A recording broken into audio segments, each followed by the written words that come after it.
done with week 4. I was very happy today. I thought offense in particular responded from last week. I thought they ran the ball really well. I thought Melvin really stood out. A couple guys that made it happen. I thought Sherrod did some really nice things. I think Sam Arneson has continued to come along. A lot of those big toss plays were set up by blocks by him at the point of attack. So I was very happy with that. I thought Stave, really has done a nice job this week controlling the huddle and making some good decisions down the field. Need to see our wide receivers keep moving forward. Certain guys beginning to make plays. I just want to make them with more consistency. And then defensively, I think when you don't have Chris and Mike in there, it really affects the #1 defense just in getting a line and being confident in their calls. So I got a week left. We got 4 good practices in front of us, and couldn't be happier where we're at. Yeah, Dan's never played center, so I hate to, I think it's a little bit of a combination.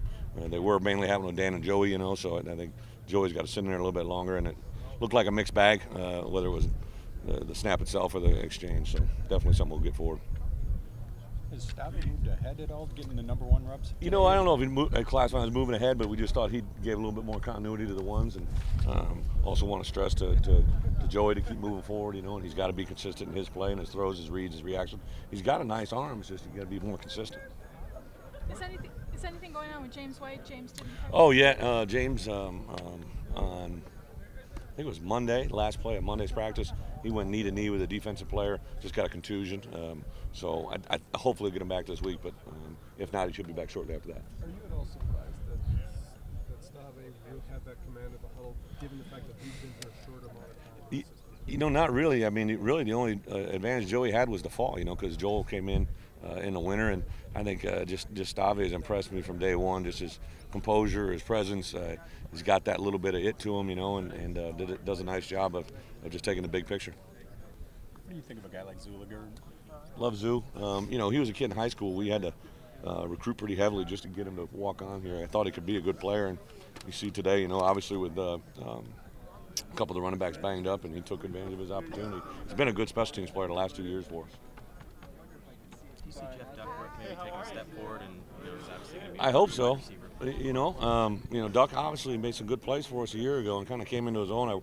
I think he's a guy that I kind of urged during practice to take a step forward. Chase Hammond looks really, really good at times. Marquise makes a nice play, and then he wants to take the play off. I mean, we got to keep moving forward. Those guys got to understand it's part of what we do here is make the next play, make one good play, and make the next one. Did the receivers respond a little to I thought they did. Yeah, I thought halfway through, kind of challenged a little bit individually as well as the whole sideline, and saw some guys make some plays. You talked about A.J. Fenton making a move, but he said the other day that he dropped some weight and kind of retrimmed his body a little bit. Did you guys talk about that? Or did he do that? He cut his hair. He lost probably about 3 pounds in hair, but also AJ, he's a guy that we talked about. Like I said, moving positions. I sat down with him and said, I think you can play this position. He just hadn't played a lot of it, and I think him and Andy, Coach Boo, connected really, really good. And I'll go back when Hux was really high on AJ going into last fall, and then he popped his hammy. So I think AJ just athletically is very talented. I think it's important to him. I like his demeanor,